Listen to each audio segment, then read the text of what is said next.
Yet, yet you only played together for about 5 years, and you're always generous with your answers. That must have been such a rich period for you, for someone so young. When I first joined Miles's band, I had no idea that I had a particular identity, that I could say Herbie Hancock's identity on the piano. But by the time I left Miles's band, I had something I could kind of call my own. But that wasn't all that I got out of Miles.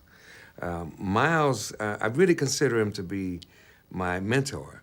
Miles told us that he paid us to search for new things, to explore territory, to explore new territory, not to rest on your laurels, not to just stay in the comfort zone.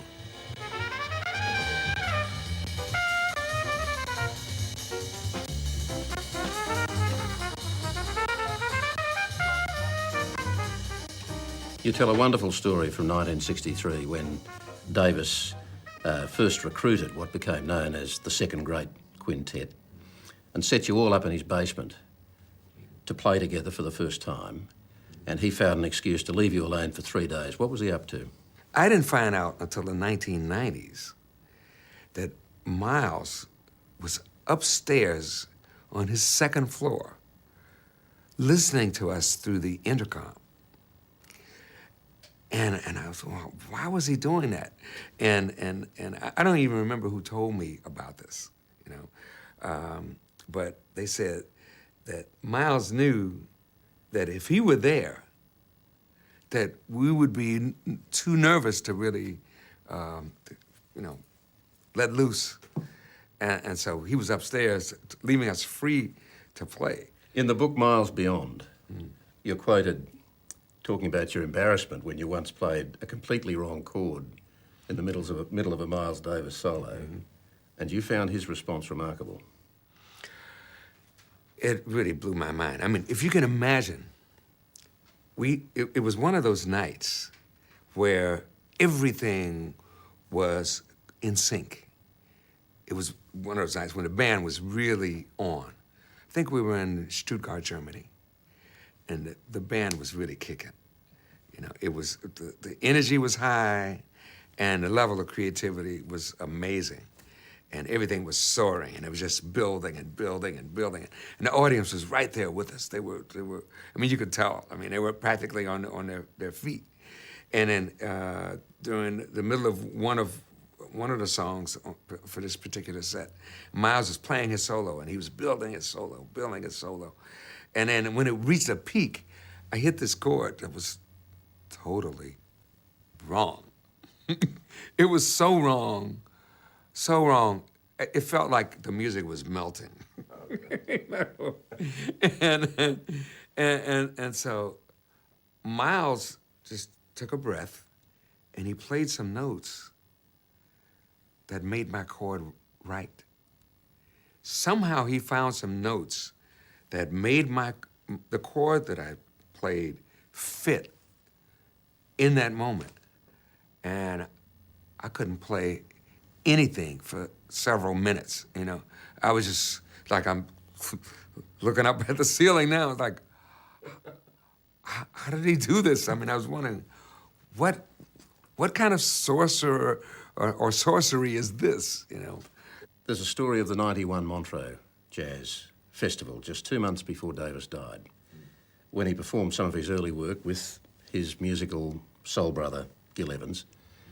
He was fragile and playing below his best, and you're quoted as saying, you just cried when you saw the video, that even Miles' worst playing sounds better than everybody else's best playing, you said.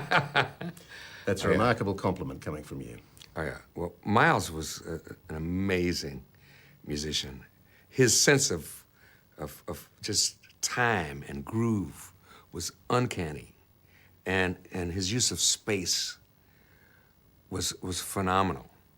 The way he just seemed to automatically construct an improvised solo was like sculpture.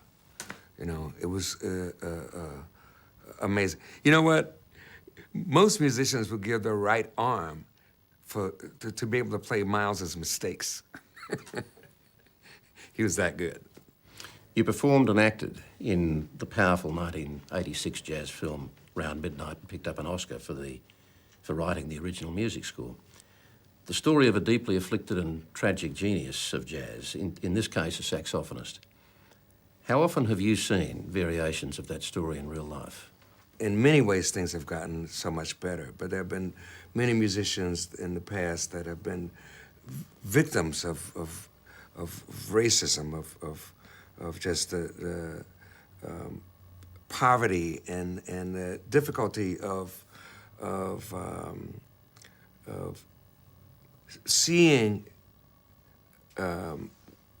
the results of this great music that they're creating kind of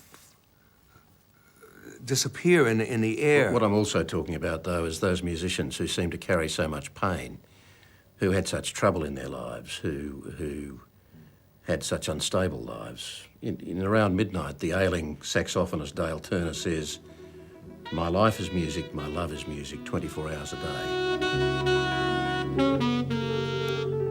My life is music. My love is music. And it's 24 hours a day. His world off the stage seemed to be one of tenements and bleak hotel rooms with drug dealers scuttling down the halls and alleys. Yeah. That world never reached out to you.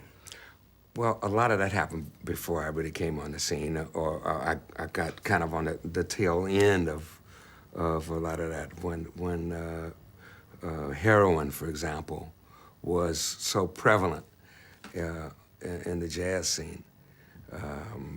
That happened primarily before I got to New York, which was early 60s. Going back to that quote that in the movie of Dale Turner's "My life is my music, my love is music, 24 hours a day," you've made a point that isn't you, that you see yourself first as a human being, right.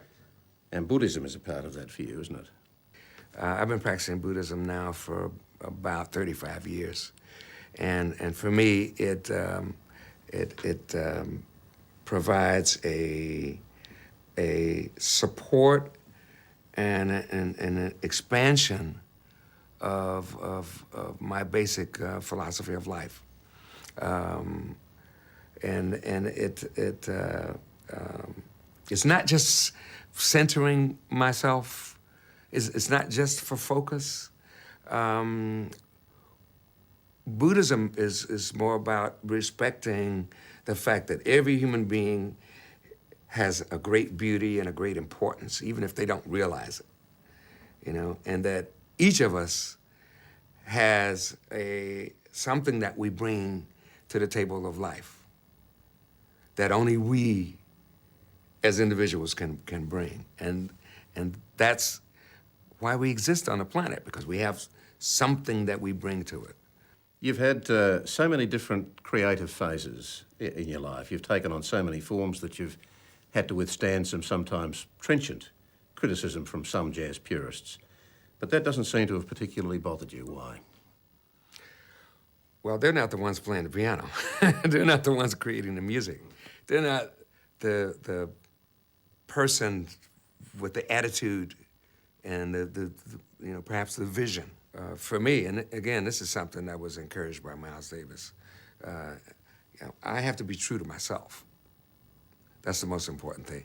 And that's what I encourage with other musicians and younger musicians who ask me questions from time to time about, what kind of tips, what kind of advice can you give me? And I always say, be sincere. Play from your heart. Play what you feel. Find the directions that you really want to be involved with, and do that. Herbie Hancock, thanks very much for talking with us. Thank you.